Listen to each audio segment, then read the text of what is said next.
every king, a tidal wave.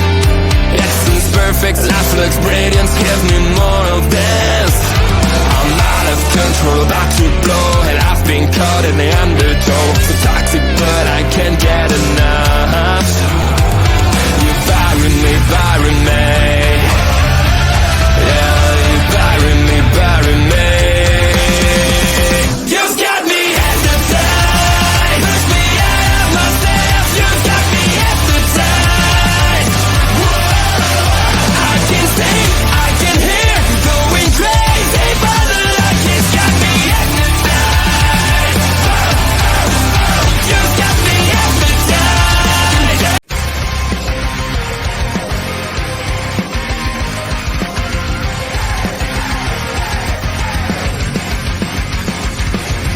Everyone is watching me when I'm coming around.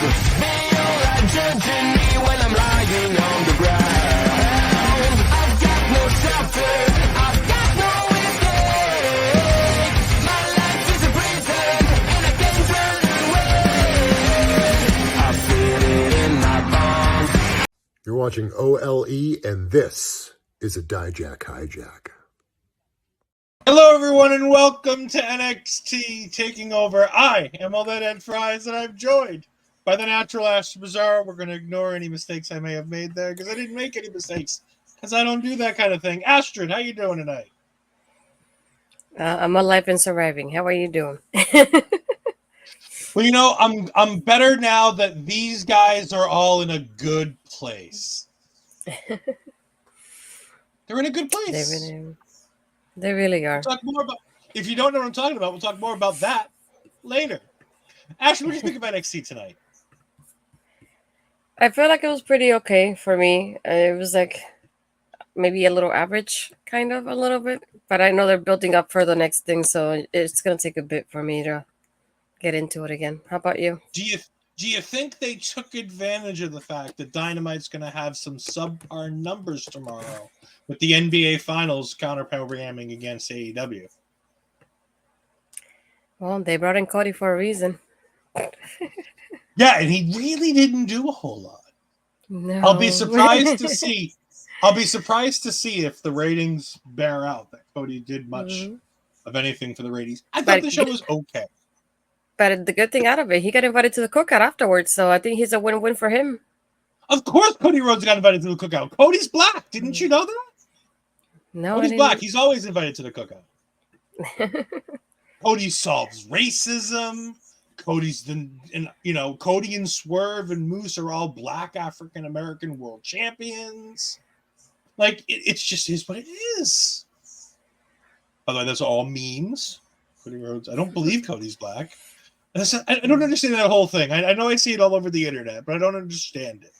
I don't know where it came from. I just started seeing them. I don't know what it is. I saw it on the internet, and I know it's a joke, but it's also half serious. So I don't know what's going on. But things we do know. We do know that Kalani Jordan started the show tonight. And apparently this Lonnie thing is going to continue. I was really hoping that she'd realize it was a bad idea the first time she did it, and it'd be done. But Kalani cuts a good promo. The only reason I'd say this was an okay promo as opposed to a good promo is because she was nervous as all hell. You could tell she didn't even take that moment to soak in the moment. She just knew, okay, point. She did all right. I didn't hate it. It was fine. But I wish she would have taken a moment to just be herself for 5 seconds as opposed to being Kalani Jordan. I think that would have done her a world of good. The things that Trick Williams does, that Cody Rhodes does, that Carmelo Hayes does, that Lash Legend does, is they take that moment to soak in who they are, and what they do. Every time they come to the ring. Roxanne Perez tonight soaked in that perfect moments in that promo to soak in who she is and what she does. And Kalani's new, in green and going to get there. And this was a good promo, but it would have been better if she'd soaked in those moments. This crowd was behind her, and she ran all over them. Do you disagree? I feel like I can relate to her in the aspect of like I can tell she's nervous because when I'm nervous, I talk really faster than usual. I talk already fast as it is, but it's faster when I'm nervous, and you can tell. So I could tell that she had like the points in her mind. And first, she probably didn't want to forget them because that's what happens to me too. When I'm nervous, I forget things and I don't want to. So I either write them down somehow, but I know in her aspect, she can't do that. So the way I see it, she had the points in her mind. She didn't want to forget about them. So she ran through it like a lot too fast. And then not only that, but the crowd's chanting and cheering for her. So there's those moments that I would have taken the mic down and looked at the crowd and smiled to like kind of thank them for the support. But she was so nervous. She like kept going so fast, and then they cheered, and I could barely hear her at one point because the crowd was a lot louder than she was. But I could tell she was nervous because of that. It's like first, it's like I'm opening the show as a champion. This is something new for her in that aspect as well. And just thinking like she's nervous. She will probably thinking like I'm gonna freeze. I'm gonna forget things, and she just ran through like basically her whole like bullet points like that real quick. I know it's gonna take her some time in that aspect to like really take in that moment of like look at the crowd, have them do the reaction so that they can use that later for a clip because that's what usually they do for the video packages. It's like those kind of moments of like have them react to what you said and then go and say your next point. That kind of pause, I feel like that's something that she definitely will have to learn.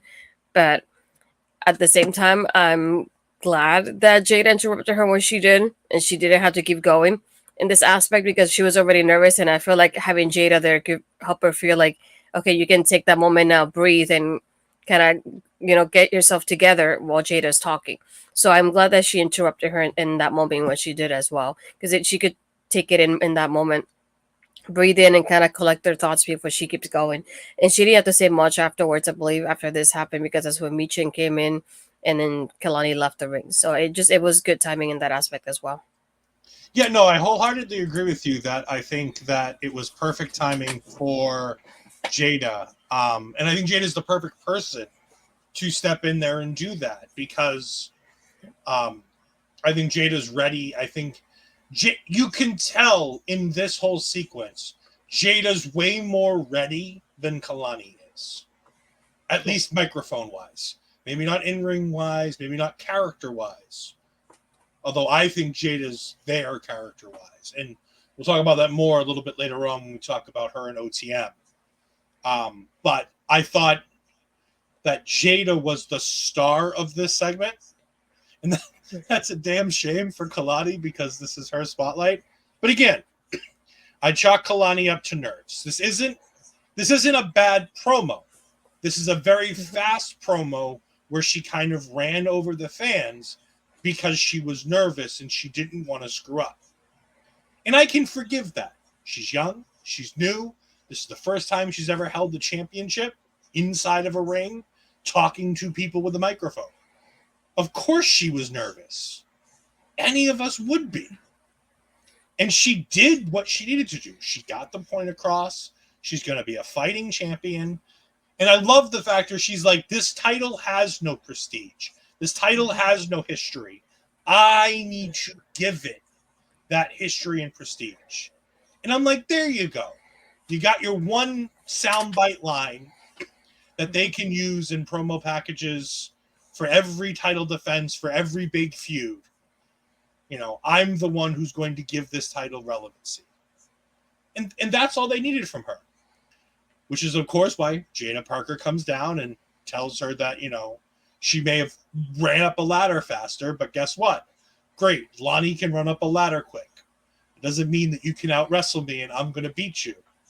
As soon as I get done dealing with Mia Yim. Twitch is Mia Yim's cue to run out and beat the holy hell out of Jaida Parker. Throws her in the ring. Ding, ding, ding. We start our opening contest. Which is great. I love everything about this opening contest. I love the OC interference. I love Jaida Parker getting a spotlight. I love Mia Yim getting a spotlight here too. I even love Mia Yim getting the win. I think that's the right call because I think you need to knock Jaida down the posts a little bit so that she can have that big win over Mia, which then puts her in title contention or makes it a triple threat. Either way, I wholeheartedly agree with the decision, and I even agree with the way that they did it, because it's Carl Anderson getting involved and not Luke Gallows. And as we all know from the post-show, and if you don't know, go watch the post-show, we stand Carl Anderson in this house. We like Carl Anderson. We think Carl's great. Well, at least that Carl. Not all Carls, but that Carl's great. But no, I like the idea of Carl Anderson. And really, Anderson doesn't really get that involved. He takes a steel chair away from Jaida Parker, doesn't ever really hit her, doesn't really try to distract her. He just tries to take the chair away. She gets distracted. She gets bumped into him by Mia Yim, and Mia gets the roll-up. It makes sense from Mia's character perspective because she's going to do anything it takes to win. The OC are heels anyway, so it doesn't really make them look out of character. Plus, she's part of the group, which I think is nice because it's the first time we've referenced the two of them together on NXT, so it's nice that we're continuing that little canon from the main roster. And it gives Jaida a reason to be pissed, which does really good work later. What do you think? Yeah, first, I wanted to go back to the point you said about Jaida too, because one thing is that I think makes Jaida stand out is that she's really confident on the mic, and you can hear that from the way she answered Kalani. It's like, this is going to be a good back and forth whenever this happens. And like you said, it's like, I love the part that Mia is the one that got the victory here. And it's like, and later on, she gets out of Ava's office and she was told that she's going to go against Kalani and she's going to work contender because of this victory. So it shows how victories matter and you can get rewarded for those victories later on in the title matches happening next week. So I think it's pretty cool seeing that happening so quickly. But it was a little bit, I don't want to say confusing, so I'm trying to think of another word, because like you said, I do like the part that they're connecting the OC to Mia, because we've seen them on SmackDown with AJ. But the way we've seen Mia on SmackDown, she almost feels like a face, like a baby face. And then tonight she's with them and she's glad that everything happened and the way it happened, cheering with them and happy about it. So it's like kind of in a way, kind of happy for the cheating in a way, to put it like that. So I was like, wait, you almost seem like a babyface on SmackDown, but you acted more like almost like a heel during NXT. So I was kind of, it felt like a little contradicting in that aspect for me, kind of, just a tiny bit.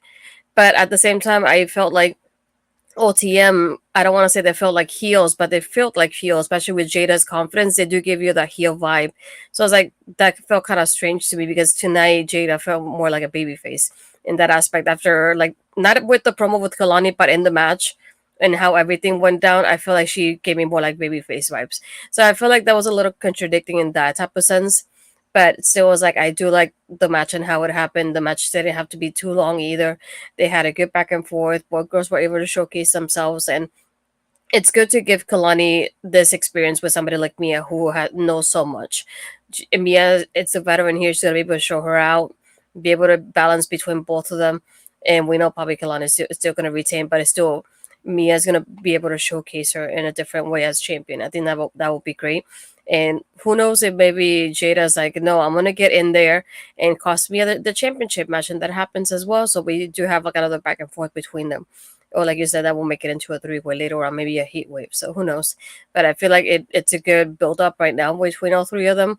Because whatever combination we get, whether it's like Mia getting a rematch at heat wave, or we get Kalani versus Jaida, or we get a 3-way, it's a good foundation what we got tonight so far. I think the way they get out of the contradiction, like you were saying, and I agree, it's a little bit contradictory, but the way it is that Gallows and Anderson don't do anything to distract Jaida. They simply come to ringside. The only thing they do to get involved is take the chair away. So even if you want to say Mia's a face, well, the Good Brothers technically acted like faces. They took the chair away from the heel. They don't use it against her. They don't try to give it to Mia. Carl's just still on the apron after taking the chair, and Jaida gets in his face. Well, Carl's not going to get out of her face, so it makes, like I said, I think that there's a way that you can get around it without it being too contradictory, but I agree. There was a little bit of oddness to it, but it worked. Yeah. I think for once it worked. Yeah. Cody's arrived at the Impact Zone. I mean, at the NXT parking lot. I mean, Cody's a brave man walking around with all those people in the NXT survived. parking lot. He survived. He did survive. We then come back to Chase U and the Wallet are inside Chase U University, and they're arguing. They're all bickering one way or the other. Riley and Duke on one side, Chase and the Wallet on the other side. And Thea says, just fucking shut up, all of you. And I'm like, oh, this is going to be interesting. And I love Andre Chase. Where did she learn something like that? Yes. Such a great little throw in there. I wonder from where. I wonder, Andre, where did she learn that? And she starts talking to them, and she's like, look, Ridge is an outsider. We bring in outsiders because that's what we do here at Chase U. Riley, you were once an outsider, and we brought you in. And Riley starts to try to do something, and she shuts him down.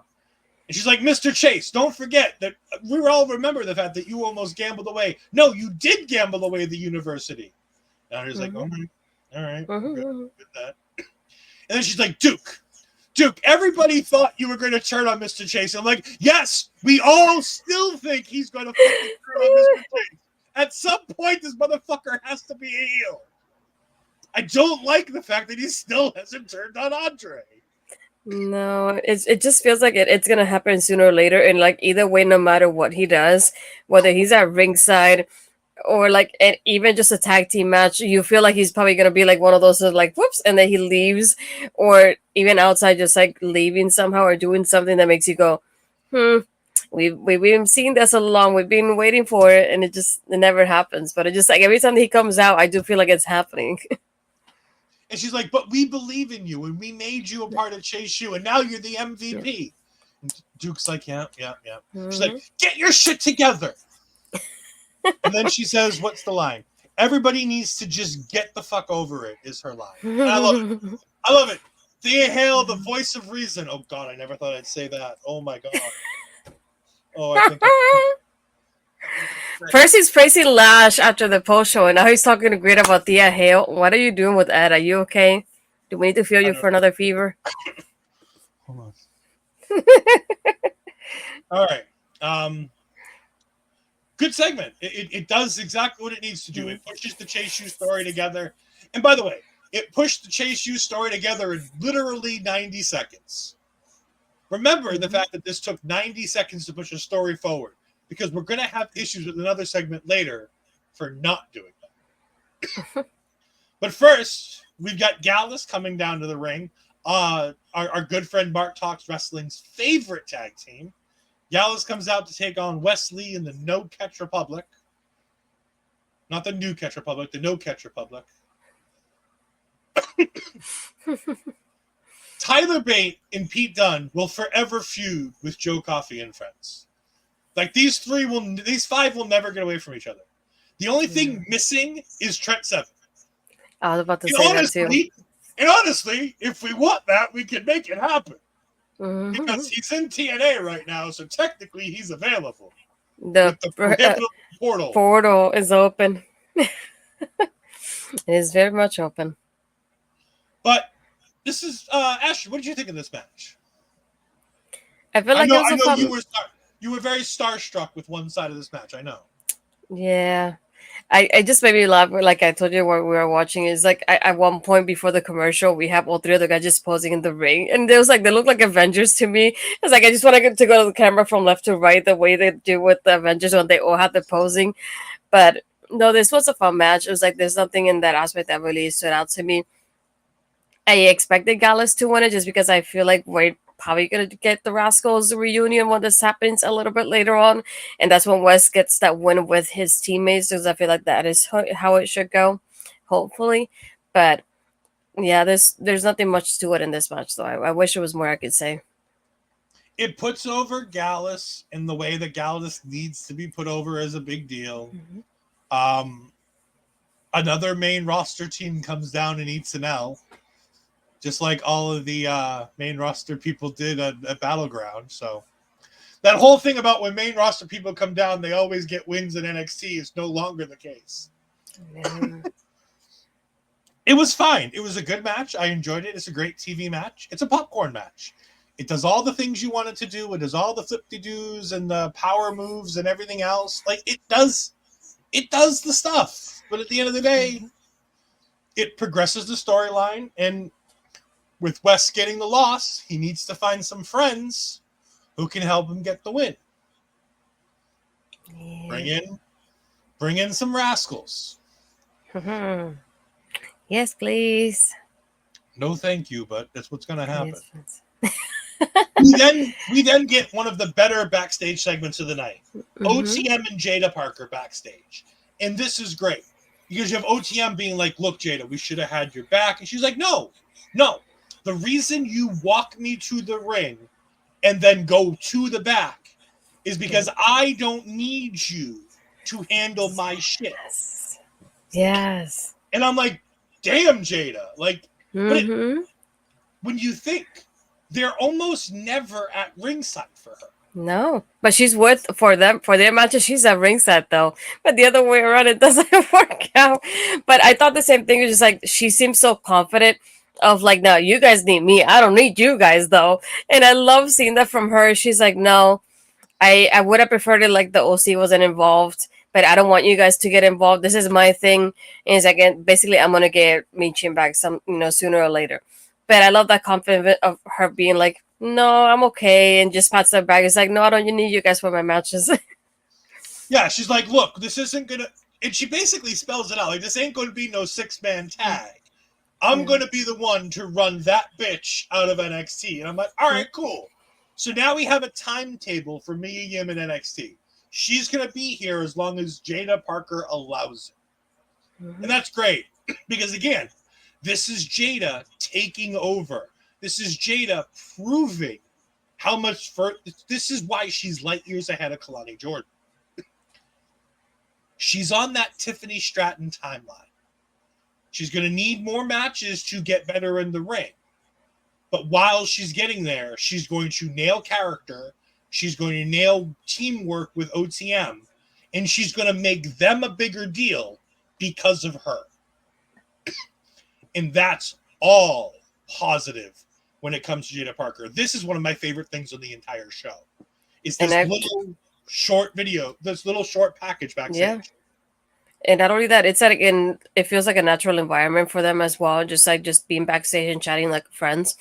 This just reminds me, and I don't want it to put it like that, but it just reminds me of like when we get people like Carmella and Alexa that got called before the guys did, and at the end they're the ones that really stood tall from their groups. So I was like, that wouldn't surprise me if it happened with her, because to me, she's definitely doing better and progressing a lot more than the guys are in that aspect as well. So it wouldn't surprise me if at the end she's like, I don't need you guys, because look at how confident she's in the ring and how great she's doing. Or maybe they kind of do the one thing of like, oh, we're still friends, but I don't necessarily need you guys to be like where I am or to be successful either. Yeah. And of course, we got HBC bad guys in the chat. Mi gente! Mi gente indeed. I think I got that right. Yes, you did. Yes, the Duolingo is paying off. Speaking of backstage segments that don't work, we've got Brinley and Anderson Ofe and Malik Blade. Oh, boy. Why is this still happening? Don't know. Really wish I could give you an answer. I wish I had an answer. This is just one of those, like, nothing's really had happened here aside from one of them having bad luck. That's it. There's nothing else to it. I think Brinley's on her way to going over, like getting over with the crowd. And they're like, well, we'll just put these guys here with you just in case. Let's see what happens. Maybe lightning catches in a bottle. Hint, it won't. I like these guys. I don't see them here next year. But she's getting ready to take on Wendy Choo. Oh, boy, is Brinley in for it later on. I forgot what line she said. She said something about like, oh, no, but Wendy's fun. We're going to have fun together or something like along those lines. Of Wendy's like, a sweetheart. Yeah, I was like, oh, no. Oh, no. Brinley has not been watching the TV show. No, I'm sorry. We then get a video package. I want to say 4 to 5 minutes long of Sol Ruka talking about Battleground both before, after, and during. About the match itself and how she felt going in, and talking about her recovery and talking about, coming out of it. And she's, I'm so proud of myself because I had to, relearn how to walk and everything else. I'm like, this is a great video package that should have either aired before the pay-per-view or as a digital exclusive on the YouTube channel. Because it took up way too much time on the TV screen to not really do anything. Because at the end of the day, it doesn't set up another feud. It doesn't make me like her anymore because we already like Sol Ruka. We already root for Sol Ruka. So it didn't give any added oomph to her character. So it just wasted 4 minutes of my television time. Like, I like seeing it. I think it's great. I think Sol Ruka can talk. And maybe that's the entire thing, is that now we get to hear her talk for 4 minutes on end and prove that she has a personality. But it felt out of place tonight. I thought this had been uploaded as a digital exclusive before, so I was checking that because I thought I had seen something like this before. I don't know if it was on Instagram, but I feel like I've seen a little bit of that clip before or something similar to it from her. Oh, it was during the pay-per-view when they were doing highlights for each one of the girls. They showed a little bit of her from the hotel room. So I thought that was it at first. But I was like, yeah, again, could have been one of those, could have been a digital exclusive even just tonight after the show and just put it on socials. Yeah. Don't get me wrong. I like seeing the women on the TV screen, and I especially like seeing Sol Ruka there because I think she's a star. But I don't know. It didn't feel like it belonged, especially tonight. It just it didn't feel like it would. Nor did it need to be this long. Chase U segment, OTM segment. Both of those segments took less time than this, and it progressed storylines in both segments. And this didn't. Just felt a little weird to me. We then get Brinley coming out, and then Astrid decided to wake up from her nap. And Astrid, you look a little different. Just a little. You sound a little different too. Wendy is creepy as fuck now. It's like the range this woman has. The range. But it's like, again, this is what I look like when you wake me up from my nap ahead of time, and you shouldn't be doing that, to be honest. This was definitely a segment. That is for damn sure. I won't even really call it a match because this was more like a segment. Because Brinley got her ass handed to her. I mean, she did a little bit. I was expecting it to be a squash in the aspect of Britney doing nothing whatsoever. She had a move or two, which I was surprised that happened. And then I thought about it. I was like, was this a match? And I was like, well, the belt did ring twice, so I guess it was a match. But again, just it shows the range that she has, because to go to all these different characters that she has, a lot of people don't get to do stuff like that. What I'm curious about is I'm waiting for the moment that they give us the video package to explain why the change, because that's something that, we all kind of figure what it is, but I want to hear it from her character wise of explain me how you went from that to this. It was that's what I want to know later on, how they connect it from the Wendy that used to be to the Wendy that she is now. So I'm curious about storyline wise how they will connect that later, and moving forward what they will be doing with her. They're gonna give her a couple of the girls, kind of like Brinley and maybe a Carly Bright, and just have her doing squashes for a bit, and then what after that? I was very intrigued as HPCP guy, but I say it's very interesting. Yeah, her whole new vibe is very interesting. I wish it would have been a straight sleeper hold. I don't like that it's a choke. I wish it would have been a straight sleeper hold. I think that suits her character. I've always thought that her finisher should be a sleeper.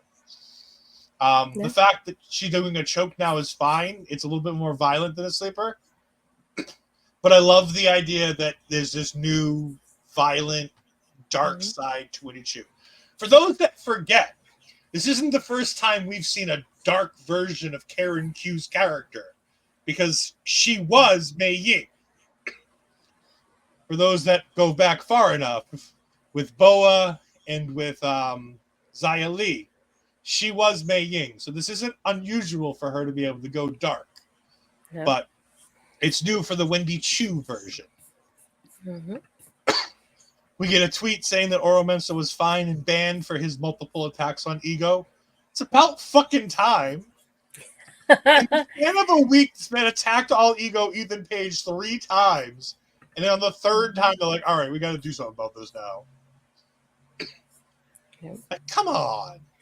Come on, Ava. Get control of your roster, Ava. It took a moment. Won't be the first time we have to tell Ava to get control of her roster. But then we see Trick head into the ring. Nice to see the champ back again after his lackluster main event performance on Battleground. But when we come back, we don't get Trick head into the ring. We get Byron fucking Saxton outside waiting for Roxanne, who's very late, champ. Come on. What are you running on, Bret Hart time here? Come on, champ. Get the fuck to the arena on time. I don't care if you're only in the main event segment. You get there when showtime calls for it. If call time is 6 p.m., you get there at 6 p.m. It was dark outside when Roxanne finally decided to turn up. It's summertime in Florida. That doesn't happen till like 8:30. Cody got there in the daylight. Cody Rhodes managed to get there in the daylight, Roxanne. Why can't you? Because she's their champ, that's why. Cody's the champ of the entire world. Nah, I don't care. Cody's got to get on a plane and go to the UK. Don't care. Roxanne needs to show up on time. Robert Stone shows up and says, Ava wants to know what you're going to say in your State of the Women's Division address. She's like, oh, well, isn't it funny that Ava wants to know what I'm going to say? I wanted to know who my opponent was. No, you didn't. The dirt sheets ratted you out there, little girl. You didn't want to know who your surprise opponent was. Thanks, Sean Ross Sapp, for telling us that one. Again, more lies from this disrespectful and dishonest champion. And she says, you know what? Ava will just have to wait till I get in the ring. Disrespectful. Man, Ava should just strip her the title. She does. She is a CM Punk child for a reason. Oh, and if you haven't seen the things going back, I know I've been sending them to you, but if you haven't seen it, it's hysterical. For those that don't know, there is a digital exclusive of Roxanne doing a backstage promo after Battleground. And CM Punk comes up and he's like, look, calm down. You did what you were supposed to do. You're the champ. You're good. Don't get a big head about this and just do the work that you need to do. Continue being you. And she's like, excuse you? What are you talking about? Hypocrite. Walks away. And then AJ tweets about how she was on the red carpet for a film festival. I think it was the Tribeca Film Festival over in San Francisco the other day. I believe so. Mm-hmm. And Roxanne tweets underneath it, I kind of got mad at Dad while he was at my job the other day. And she's like, that's fine. I'll beat him up when he gets home. This is setting up, it has to be setting up AJ Lee versus Roxanne Perez, right? My heart won't be able to take that match if it happens. But, like, why else continue to involve AJ Lee over and over? Like, I understand it's Twitter. It doesn't really count. But WWE's been making Twitter more and more important. Like, the interactions the superstars have on Twitter makes more importance to storyline now than it ever has before. And to put it like this, I'll give credit to Chris Riddle, good friend Chris Riddle, because he posted the link to, I guess, not the promo, but it says, Roxanne Perez will give a State of the Women's Division address. That sounds familiar. Divas champion AJ Lee gives State of Her Mind address on SmackDown. And then he links it down below. He goes, oh, that sounds very familiar. So, again, she's going just like her mother. See, it was like, you know, the SmackDown video from when it happened. It's like, that sounds very familiar. Imitating her mother there, too. So, you never know. By the way, I can all tell you the state of AJ Lee's mind. Crazy. It's her superpower. It's her superpower. That is her chosen word for the state of her mind when she was in WWE. Also, was the word used repeatedly on television to the point where CM Punk did once say, "I dig crazy chicks" on television when talking about AJ Lee, his future wife. Once we come back to Inside the Ring, Cody Rhodes makes his entrance to the arena. And he talks about how on this Saturday, AJ Styles, the other AJ in WWE, not AJ Lee. Dude, can you imagine Cody Rhodes versus AJ Lee? Dude, I'd be down for that. Give me that one. AJ Lee versus Cody Rhodes. I could get behind that. Well, I will It'd be way campaign better for than that. AJ Styles versus Cody Rhodes. Anyways, at Clash this Saturday, AJ Styles is going to say, "I quit."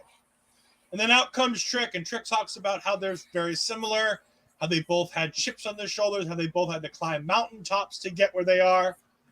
Trick had to climb a small hill, whereas Cody had to climb Mount Everest, but, you know, it is what it is. And I love Cody's response as Trick keeps looking at his championship.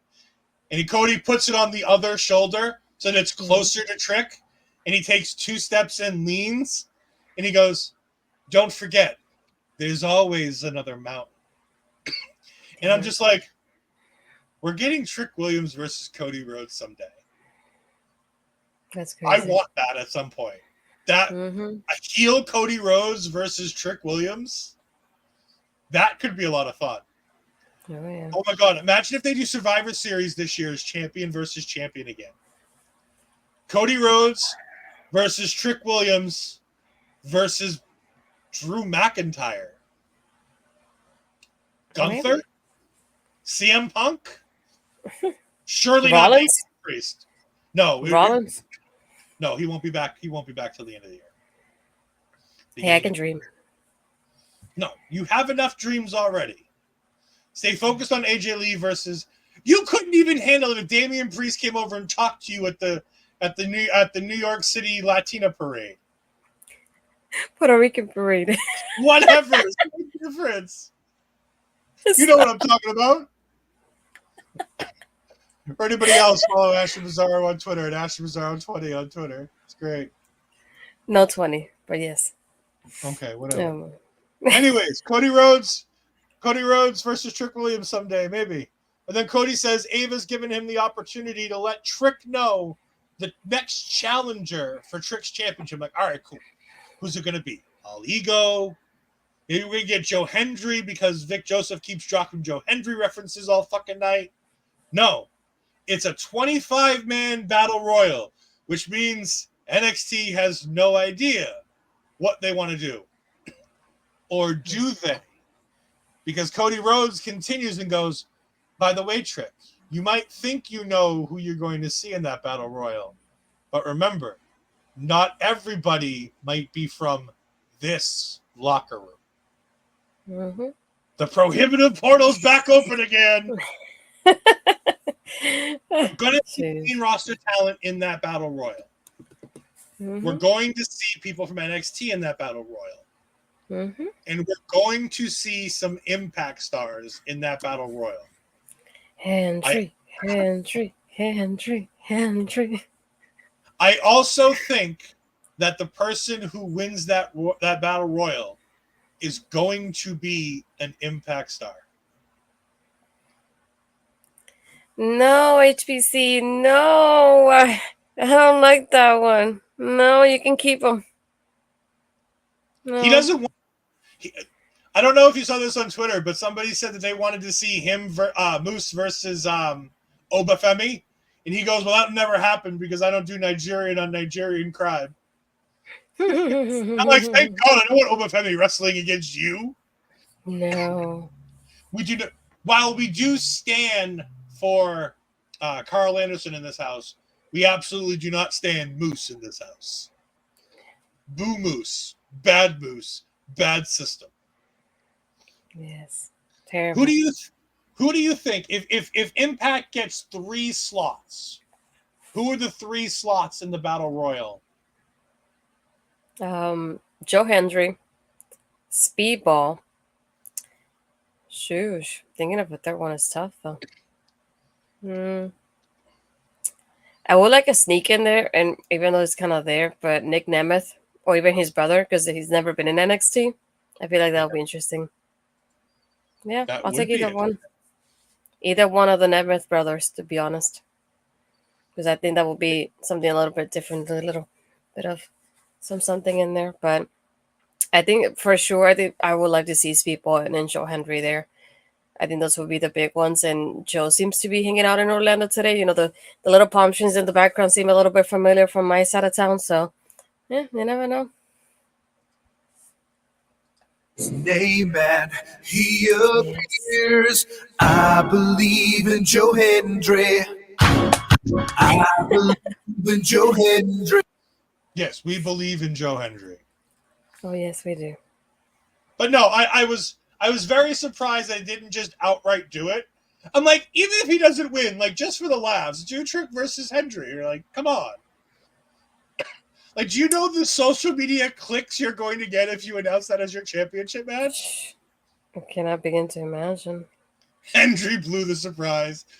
I mean, theoretically, Jordan Grace didn't help it when Jordan Grace called him out on it. She's like, dude, stop talking about NXT. Yeah. Honestly, though, I don't. I'll be honest. I don't want Joe Hendry to appear in NXT next week. You want it? No. I have a better idea. So, Okay. main event: Clash of the Castle. Drew McIntyre versus Damian Priest. Out comes CM Punk to ruin Drew McIntyre's reign, and then all of a sudden, Joe Hendry's music plays in Scotland, where Joe Hendry's from. And he saves Drew McIntyre from CM Punk. And then disappears. Yes, you do it for the cheap pop. You don't do it for anything else other than the cheap pop. Yeah, I get it. Because Hendry's already been photoshopped into both the CM Punk thing from WrestleMania and Drew McIntyre being at WWE headquarters putting the photo of CM Punk on the wall. So I think you absolutely just put Joe Hendry in that spot. Because he's never going to get a better pop than that one. No, I feel like either way it'll be good because, again, like I mentioned before with Jordan, this crowd in Orlando, it's one that really knows the people from TNA. So it's like, if you want them to get a big pop, aside from him being Scotland, like putting that aside, if you're gonna put anybody from TNA, you definitely put them here on NXT because this is what the crowd knows them, and that's when you're gonna get a big reaction out of them, like they did with Jordan. So it's like that wouldn't surprise me either, to be honest. I was trying to find my picture with my digital media championship, but I can't find it. You and Mr. Joe Hendry. Yeah. Dante Chen cuts a really decent promo backstage. I like Dante Chen. But again, I've liked Dante Chen for a long time. I liked him when he first came up, and then they decided to make him a jobber all of a sudden for some reason. Remember when they gave him like this huge vignette about how important it is that he's like the first Singaporean like WWE superstar, and then all of a sudden he was a jobber for a year and a half?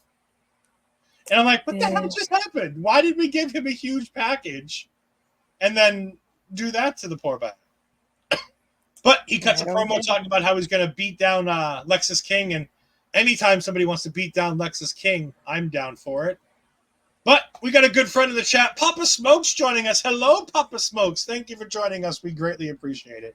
Make sure you catch Papa Smokes and Bobby Munson this week as they go ahead and review another Australian wrestling show this week, this Thursday night, 9 p.m. on the Our Local Establishment. You can go ahead and see them.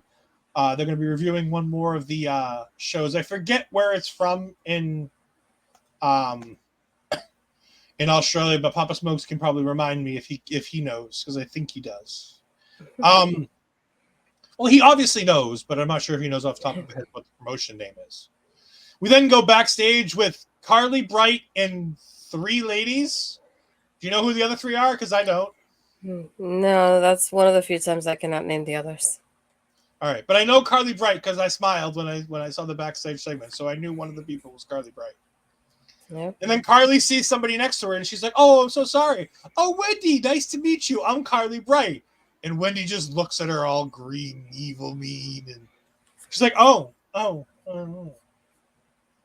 was really great." SPW in New Zealand. Okay, not quite Australia, but almost Australia. Close enough. Okay, I found my picture just so. All right. And, Put it in there. and I don't know if anybody will be able to find it at this point because it's, I think, over a year ago at this point. But I was part of the video package when they show him as digital media champion in Orlando. So I believe. Yes, Astrid does believe in Mr. Joe Hendry. Very, very nice. But speaking of people who Astrid believes in, we're going to take about a minute break as we go ahead and let Jessica Troy from Australia, was it PWA, right? Yes, sir. Wrestling Australia? From Yep. another interview This with Friday Astrid. they have their event. They have their event this Friday, and the interview is already live on the bodyslam.net channel. Go watch it after you watch this. Or the goal. She was the evidence that I could make it there too, because there was an Australian overseas working for WWE, doing amazing work, having like fantastic matches with Paige. Like, for example, that match was amazing. So she was like the standard, basically, of Australian wrestling back home. And to be able to step in the ring with her years later, or like, so I've been training for 10 years now. So 10 years later, felt like a full circle kind of moment for me, being like, oh, I get to wrestle this person I really looked up to and I really respect. So it was amazing. And she was just like the coolest person, so easygoing. Yeah, it was great. And for those of you who don't know, Jessica Troy is talking about Tennille Dashwood in that moment. He's talking about how she wrestled Tennille Dashwood way back when, and she wrestled her at her event that Mickie James just did a few months ago. But talking about the impact that made on her life and her career, growing up as a young Australian, being able to see Emma doing the dance. Gotta pop the bubbles. Yeah, we need bubbles. We get introduced to the 2024 NIL class. I didn't write down any of their names. One of the girls is already the next version of Toxic Attraction. She's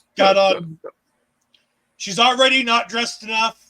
She's already just mugging for the camera, making sure that she waves just the Toxic Attraction way. Can already see the next fucking Toxic Attraction bitch in there. But there are 4 of them. They seem excited. I don't know who any of them are, but good for them. For those that don't know, the NIL program is WWE's new way of transferring athletes from the NCAA into the wrestling world. And this is something WWE's done for years with transitioning college athletes who might not have a future in their specific sport on the professional level to the world of professional wrestling. So now with the PC, they're able to go ahead and do that in a much different way. We got Mel here just in time. A little early, but Mel, Eddy Thorpe is on the show. Don't leave just yet. We get to talk about Eddy Thorpe in a little bit. But yeah, we then have Lexis King taking on Dante Chen in a Singapore cane match. What do you think? It was okay. I knew Lexis, I had a feeling Lexis was going to win as the heel. But I feel like in that type of match, I would have preferred Dante won it, to be honest. It's like, how do you have him have this momentum and I didn't want it to stop? So I was hoping he would win it. But for me, there's nothing that really stood out to me in this match aside from the usual stuff with the candlestick. But he just took the scepter and just hit him in the throat, and that was enough for the win later. No, I like the idea. I like the idea of getting Lexis King the win here because Dante's already got 2 wins. It's fine to let Lexis get a win. I would have preferred that the second match be the match that Lexis King got the win in so that Dante wins the feud in the third match. However, I like that the heel still, in a match designed around a weapon, still finds a way to cheat to win by using his own scepter/cane, which is not a Singapore cane, which means it was not allowed in the match, which means the referee should have disqualified it, but didn't. So bad referee.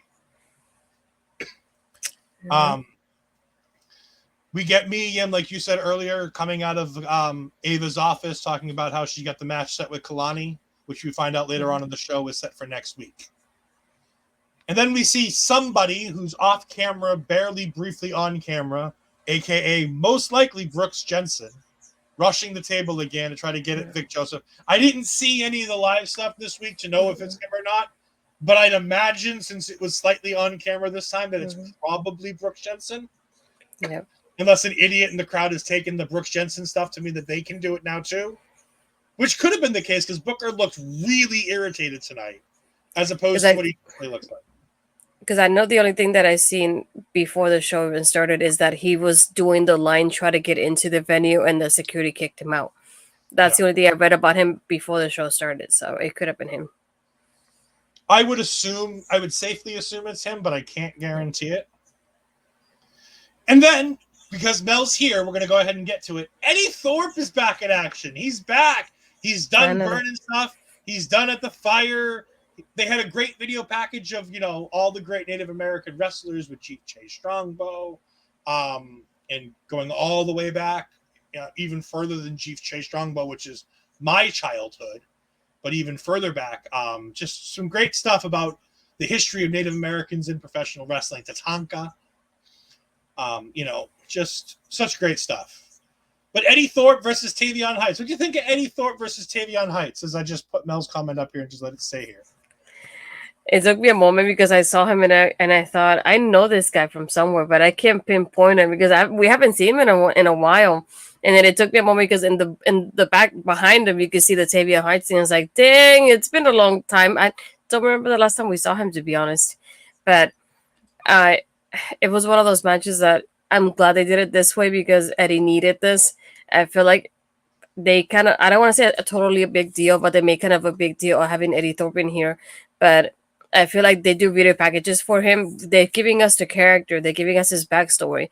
But we haven't seen much like in the ring from him in that aspect because it's always like video package and then match, video package and then match, and then more video packages. It's like, okay, we get it. Can we see him more often? And it's like once we had the match with Dijak, I was like, oh, okay, this is the moment that he gets that momentum. We get to see him more often. And then he gets injured and we don't see him for a while. So I'm glad it's finally happening. And they look like they're giving him more of a momentum happening with this match. And yeah, it was a good match and I enjoyed it. I'm just glad that he's finally back. I just felt like it took a while. Yeah, he's got the war paint now. He's doing the dance. There's a lot to like about Eddy Thorpe, and I'm very excited to see what they do with him going forward. Because this is, again, Tavion got a lot in this match, but there's a reason why Tavion had to get a lot in on this match. But Eddy still gets the decisive win. He looks good. Call it ring rust. It's fine. No big deal. We can just go ahead and move on. I didn't have that in my notes, but we will talk about it now. Cody Rhodes, after having appeared earlier, is walking around backstage, and JC Jane and Jasmine Nix are there. And Cody decides, it's time to be giving to the future generations of NXT and to give back. And what better way to give back than to give part of yourself, right, Cody? Very much so. So Cody goes ahead and he reaches into a paper bag. Yep. And gives JC a little keepsake. Dashing. Oh. This couldn't have been, I don't know. She's not that good an actress, right? Is she good enough of an actress to have seen this coming, like them to have talked about it? Or is this just something that they did because Cody's there and he decided it's something he wanted to do? Either way, I'm glad they did it because it just seemed fun to like have him be kind of giving out to the people that they're, even though we do have NXT and NXT's footprint is basically a Rhodes thing, but for the kids that and not Dusty's kids anymore because that generation's gone, as I like to call them. But we get now Cody kind of being like, I'm gonna give from my part now instead of just my dad's. So having this moment, especially with one of the ladies, I feel like it's not often that you get somebody of Cody's caliber interacting with the girls. So it's nice to see that. And then Jasmine looks at her and goes, "Oh, it's dashing," and I was like, I love this so much. It was very nice. I honestly was super excited the moment I saw it because it's just it's such a moment in history in WWE, that Cody Rhodes mask, that aura that mask gave Cody, in the confidence it gave him. So to give it to somebody like JC Jane is just another opportunity to show the confidence that they have in her to be able to go forward. And seeing her in the main event segment with both of them on, it was nice. Yeah. It's almost made me a JC Jane fan again. You can't sprinkle enough Cody dust on JC Jane to make me a JC Jane fan. But if she's going to challenge Roxanne, I'm going to be rooting for her. So we'll talk more about that later. We get Stevie popping in and telling Ava that and Robert Stone that Roxanne is planning to call Ava out for an apology later on during her State of the Women's address. But then everybody has to get out because Ava got a phone call. Hopefully, it was from Joe Hendry. That prohibited portal. There's a phone call for it. Let's hope for it. But when we come back, we get Shawn Spears versus Javon Evans. I like this. This did exactly what it needed to do.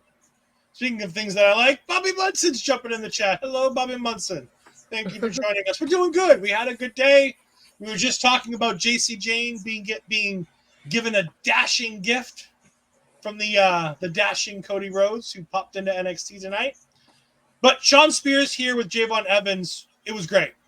Even though Javon lost, he comes out of this so much better. I love that we're finally seeing his offense backfire on him. That was a key thing that I think we needed to see in his development, is that he's going to have to learn that the high risk has a high reward, and the reason why it's called high risk. Him jumping off that top rope and catching the edge of the table and banging on the table and missing Shawn Spears, and Spears getting him in, hitting the C4 and getting the win. Perfect. Exactly the way you do this. Javon looks like a star because he got in there with a guy who could make him look good. But at the end of the day, Spears finally gets a win that he needed to push him towards the top of the division. This works out for everybody. I thought this was great. I know it didn't take long, and I know it doesn't feel like the type of match that people are going to go, this was a great match. But I feel like this does so much for the future of NXT. And I think Javon will be better off having been in this match. And if there's a way that they can get Javon and Shawn Spears connected, that would be interesting. Oh, yeah. I would love to see a heel version of Javon Evans at one point. Like, even just tease it a little bit. Give us a glimpse of what it might look like. Because it's so hard for bouncy athletes like Javon Evans to be heels. But I think that there's something there, and I think if you're going to get it, it's going to be Shawn Spears. But I still think Shawn Spears is 100,000% going after Jensen, Brooks Jensen right now. Yeah, that would make sense.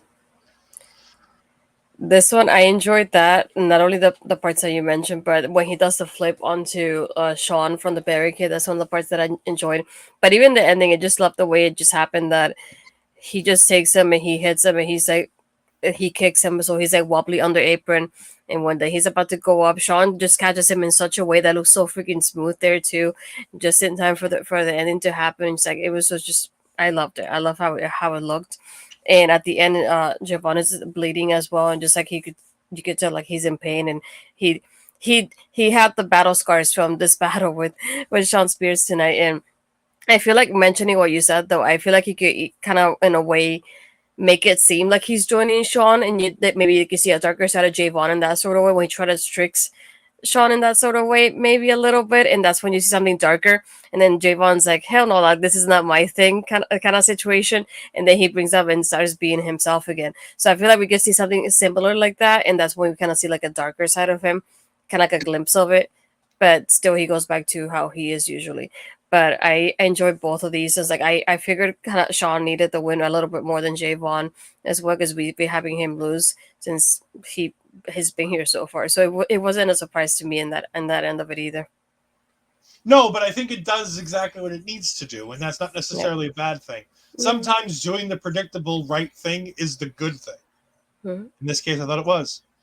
We get the NCR backstage with Naxium chatting about how great the match was the other night. Astrid's in heaven. 4 men that just make Astrid drool are all in the same place at the same time. But then the D'Angelo family comes in. Not this D'Angelo family, but the other D'Angelo family. Yeah. I didn't do it the other night, so I had to do it to you here. And there's nothing we need to talk about with this segment other than one thing. Nathan Frazier is hypnotized by the Heritage Cup. Oh my gosh.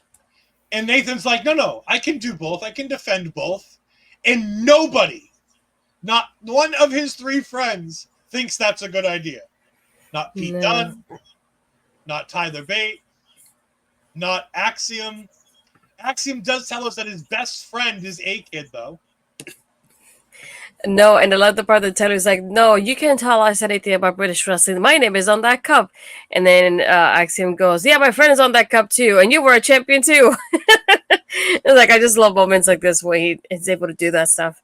But yeah, I love that part that they're showing pictures from Vegas because they were celebrating after their win. So that was fun to watch too.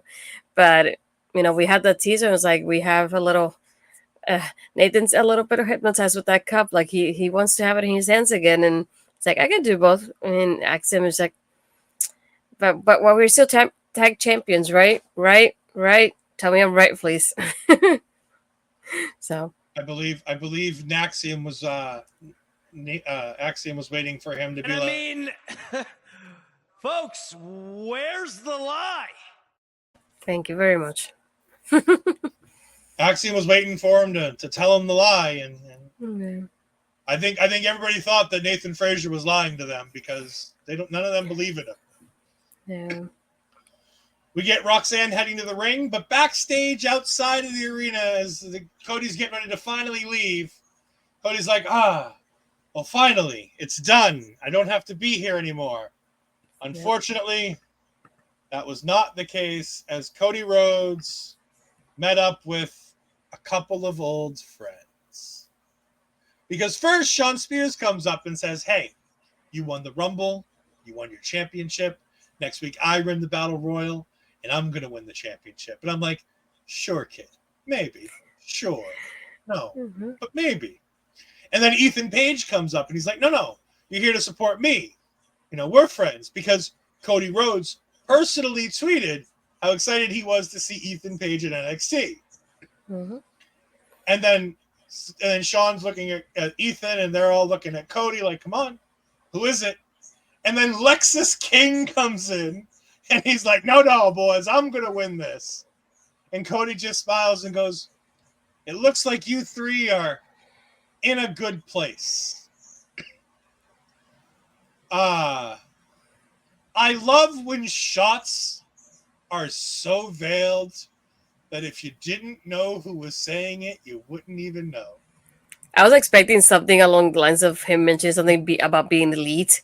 Or something along those lines of that will make you think, oh, kind of thing. And then when he said that, I was like, okay, I like that a lot more. It was just wonderfully done. It's like, here are a couple of former elite guys, not elite anymore. All guys who know each other from their time in AEW. All guys who just know each other, friends of each other. And Cody's like, you know what? You're all in a good place. Walks away. Just great. We then get the rundown for 2 of our matches next week. Our main event will be the Battle Royal. I mean, I'm assuming the main event will be the Battle Royal. Yeah. I mean, no offense to Mia versus Kalani, but I don't think they are main eventing next week. Plus, we probably have surprises with that one, so I only expected to main event, to be honest. So yeah, I mean, with all the surprises expected in a 25-man. By the way, 25-man battle royal, not 20 like normal, not 30 like a Rumble, 25. And I said it before. Was it for Roxanne that I said it? I said it during the post show. I remember saying usually when there's no other option, we go for Battle Royal. So I was expecting it for Roxanne. And then when they said it for Trick, I said, well, either way, I knew it was coming somehow. It's been the joke on this channel, the when in doubt battle royal. So there we go. And then Roxanne's State of the Women's Division address starts. She talks, and she talks, and she talks, and she talks, and she talks, and she doesn't say anything. And she says she retained her title, and that's when I go, so where's the lie? No.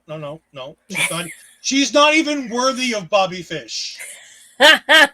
Bobby Fish is down here, and Roxanne's not even worthy of Bobby Fish. However, she ends what she says before she's thankfully interrupted with talking to Ava and being like, no one woman can defeat me. Which out comes JC Jane and Jasmine Nix. JC Jane now wearing 2 facial masks. The black one that she has on to protect her nose, and Cody's white one, which was never meant to protect anything because was never actually hurt. Mm-hmm. And she says, you know what? Before you came out here and signed your contract, before you even won the knockouts. The knockouts. No, the NXT Women's Championship. The breakout. Oh no, the breakout breakout. tournament. Mm-hmm. She's like, I was out here, and I was the person everybody wants to see. I'm like, excuse me, JC? Like, I just want to go. What group was it? Who? Because you're not telling me any names.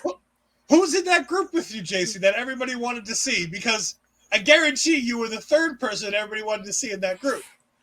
Second was Gigi, because the red hair makes everybody come around. Gigi Jane. No, but I was expecting her to drop a line about something about being toxic in there. But I was like, no, just like, I was there. I was here. I've been here. But I was like, okay, but with who? Where? Yep. You're not telling me anything. They're not allowed to mention the name Mandy Rose. So there went that. But before they can get too far with the 2 of them stalking Roxanne Perez, we hear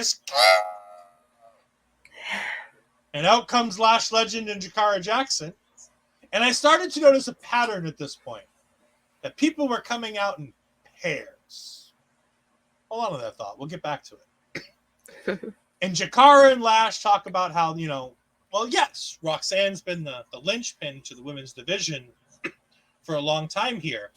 It's, while she wasn't champion and while JC's on the shelf getting her nose fixed, Metaphor has been going ahead and holding down the women's division with Lash and Jakara at the forefront of that.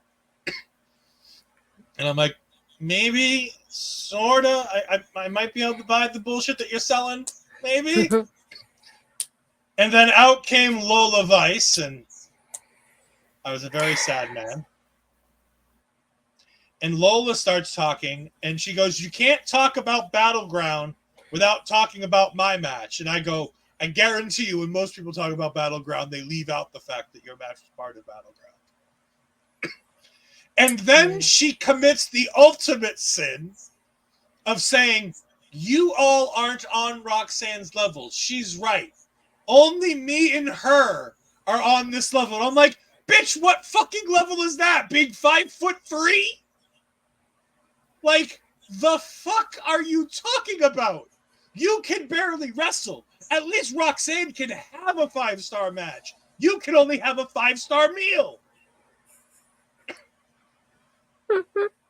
Like, on what earth are the 2 of them on the same level other than a height chart? I don't understand what Lola's smoking, and no, I don't want any because I don't want to be that dumb. She's part of the Lulu group now. Oh, she's absolutely Delulu. But then her and Roxanne take out JC Jane and Jasmine Nix, and then they take out Lash Legend and Jakara Jackson, and they hold the ring together. No. Oh, shit. That wasn't me. Damn it, Bobby! Andre saying that. I'm glad you left the back end chat, Andre, because I would have made you defend that on the air were you still here. He might come back. Bobby also says, when you said they were coming out in pairs, I immediately started thinking of bananas and pajamas. Ah, the banana. I wish I was watching the bananas and pajamas watching the segment. Then I wouldn't have had to been looking at half the segment. However, back to my thought about this, with everybody coming out, as Bobby said, in pairs. I think we're getting ready to bring back the NXT women's tag team titles. Why else pair all the women together? JC Jane with Jasmine Nix. Lash Legend Jakara Jackson. Don't get me wrong. I think Miss Jackson is great. I love Miss Jackson. She ain't nowhere near ready to be a world championship contender. Jasmine Nix was barely green enough to have a match with Thea Hale, let alone be in the ring with Roxanne Perez. Andre, no. I'm sorry. No. Excuse you? Excuse-moi. No. Andre. I'm ashamed. I'm ashamed my tag team partner can have such poor taste. Like, I know... Andre, you watch competent women's wrestlers all day long in Stardom and Marigold, and you think Lola Vice is capable of having a good match? No, this is when you go, But Andre. No, we don't ban Andre. I just may only be bad Andre. Well, maybe bad Andre. Andre's going to get scolded backstage before Marvel Talk. You have poor taste not thinking that was a good... Andre, there were 3 of us on that panel. The best the panel could do was it was okay. Yeah. It was the 3rd best women's match on that card, and it was the 6th best match on the card. And there were only 6 matches. It would have been 7th if there were a pre-show match. Hell, it might have been worse than the pre-show. Andre's on a 15th beverage at that point. Cut him some slack. Maybe. We don't use Slack anymore. Don't have to cut the slack. No lie, I was about to say the same thing. Anyways, it sounds like something amongst these 6 women are going to be going on for something. I don't know what it is. This is why this is when I wanted to cry, because first, when Lola came out, I could hear the crowd cheering. And second, when I saw her and Roxanne standing, I said, no, I don't want this. I wanted to say, I saw the gif of Steve Kerr going, now. I definitely don't want this to happen. I was hoping that after Ava, that Stevie will come out and kind of say, Ava, like, I helped you out, kind of give me a title match, because I literally just helped you out by telling you what Roxanne was going to say and ratting herself out that way. So I was expecting a Stevie Turner to come out and say that she wanted a match. So that's what I was hoping for. I was like, yeah, I would like Stevie Turner to get a match and see her on TV more often. And then I was like, okay, JC and Jasmine, not bad. And Lash and Jakara, I was like, yeah, you've been the highlight very often recently on the show. I get your point. And then Lola came out and I said, you lost me. I'm done. I'm so done. And it's just like, my favorite line was Jakara goes, you can shake your ass to the back of the line. And I say, yes, please, I want that. It's like, I know they... No more her shaking her ass anywhere. No, but she'll be the back of the line, so it'll be fine. She'll be done. You know? She can go shake her ass in the jail cell with Sexy Red, who got arrested before Battleground. And then just thinking of Roxanne and Lola together. No, I didn't ask for this. I did not ask for this. The tag team of my nightmares. Oh my God. It's like, why? And then why is this happening? I don't want this at all. And then the way that Lola's looking at the championship on Roxanne's shoulder, I said, no. I don't want this. Like, I imagine her as NXT Women's Champion. Bad Chef Shawn. No, the meal was burning today. It was not cooking very well. It was completely burnt. That's all I could see after this whole thing. It was like, this is when I expected like a battle royal to happen, but it was like Yeah, again, we already have a trick that we're not going to repeat a battle royal again for the girls too. But this is the spot that I would have been a good timing for a battle royal to determine the contender. Or if Julia would have been healthy, this is when Julia would have been on screen, be like, "Oh, I'm gonna face you a heat wave," and I would have been like, "Yes!" But no, I get Lola. amongst others. Yeah, but the others are fine. Lola's the worst one out of them all, so it's like she's the one that stands out to me. So I can't wait for Julia to get here, so that way Lola doesn't get the championship. Please, Julia, just come in already, please. At this point, I'm begging you, please. And speaking of WWE talents and Marigold, like we are just talking about, Io Shirai, Io Sky is headed to Marigold to face Iwa. No. Utami Harahashishida, something like. I know. Harahashishida. I tried. I know. I butchered it. Okay, don't come at me. I'm sorry. Andre and Mel will talk all about it this week on the Japanese Wrestling Update this Friday as we go ahead and do that. Yep. Utami Hasashida. Yes, okay. Yep. But yeah, no, and this is apparently Utami Yashishida's like dream match. This is the match that when she was training, she was praying for, and then Io went to WWE before she was ready to be able to have it. So this is apparently her dream match. She was very excited and very emotional in the ring when she found out about this match happening. Also on that same show, we're gonna get Julia versus Sari. Yeah. There's like 4 E's on that name, so I have to. There you go, Bobby. Yes, I know it's Utami Hayashishida. I think it's close enough. Right. It's Utami Hayashishida. Penta Kobashi. I was going to say Duolingo's not helping you with that. Well, no, I'm not taking Duolingo Japanese. I'm taking Duolingo Spanish. And a little bit of Swedish, but that's besides the point. Yeah. Anyways, Ashton, where can the good people find you this week? Trying to think back. I don't think I have anything else this week. Maybe Clash. We'll see how that goes. But if I'm out there, still support the Clash or the Cash or Post show. It'll be fun. It'll be in the middle of the afternoon, so that will be different for how it's been lately. But still, I'm excited for that card as well. For me, you can find me Twitter, Blue Skies, Astrid Pizarro, Instagram and Threads, Astrid Pizarro 20. My YouTube channel, we do have the latest episode of Latest Wrestling Showcase that got recorded. Trying to think of what else too. On Body Sam, you can watch the interview with Jessica Troy. Their event, it's on Friday, so it'll be her versus Delta for the heavyweight championship. And I'm trying to think of what else. And that's about it, I think. By the way, that is my German name from my German heritage, so that's fine. I am Edward Fries. That's fine. Eduardo Papas Fritas. That's my Spanish name when I have my luchador mask on.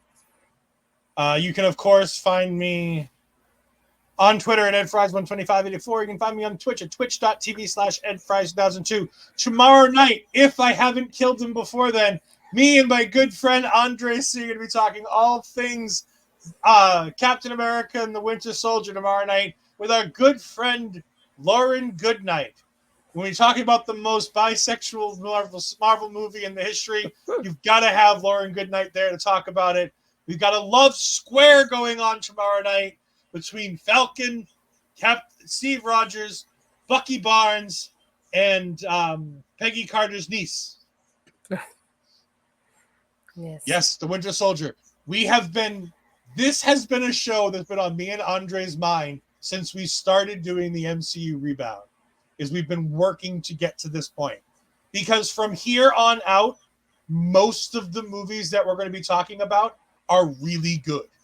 So we're not going to have Thor 2 like we had last week. Like shows like that. So it is definitely maybe one of the best MCU movies. We have a lot to talk about. Going to be lots of discussions about the directors, Joe Russo and Anthony Russo. So definitely go ahead and check that out. Remember that you can catch all of the other Our Local Establishment stuff going on all week long. We've got Honor Ramble on Thursday night with Kimmy Sokol and Auntie Collins this week. Kyle's going to be out for a little while, but that's fine. We're wishing our best to Kyle and hoping he does great, but he will be back at some point. Until then, the Our Local Establishment team is going to rally behind Auntie Collins. So you're going to see a variety of people back in there with Auntie Collins. Kimmy Sokol's going to be there a bunch. I'll be there every now and then. Our good friend Andre C is going to be there. Astrid is going to be there. There's going to be a whole bunch of us, plus any other guests that Auntie Collins wants on. We're going to make it happen. So make sure that you go ahead and check out that every Thursday night. Also remember that we got the Japanese wrestling update coming up this Friday. And like Astrid said, Clash coverage on Saturday. Right now, penciled in is Mark Talks Wrestling and Bobby Money Munson. Potentially others as well. Probably an Astrid sighting or two. We got Cody Rhodes in the card. If only we could have Astrid there so that she could have her hand raised from Braun Strowman so that she can end up like Selena Vega, halfway off the ground when she gets her arm raised. I mean... Andre, that Kennedy guy says, I'll be there. I'm ready for this movie. The rest of Phase 2 and most of Phase 3 are so good. He goes, we have a show on Thursday. Bobby, we already talked about your show when Papa Smokes was here. Yeah, you missed it. You don't get double publicity. You missed it. Papa Smokes was here earlier. We talked all about the SWA show that you guys got going on this week. No double publicity for you. Sure, Mr. Munson, sure. I was about to say, you're mixing up SPW with PWA. I am definitely wrestling. Too many acronyms. TNA, NXT, WWE, PWA, SPW. So many letters. All right. I was. Seriously. No. Nobody talks MLW. I only come on there to make Bobby's life miserable when he thinks that Sammy Callahan's going to win. By the way, Bobby, I don't know if you've seen it, but they have a new promo package for the stars of MLW, and heavily featured as Sammy Callahan and Matt Riddle.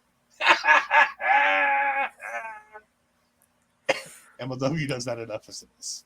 But for taking over, I have been Ed Fries. This has been Astrid Pizarro. We have been here, and remember, this is the end of a... You're watching OLE, and this is a Dijak Hijack.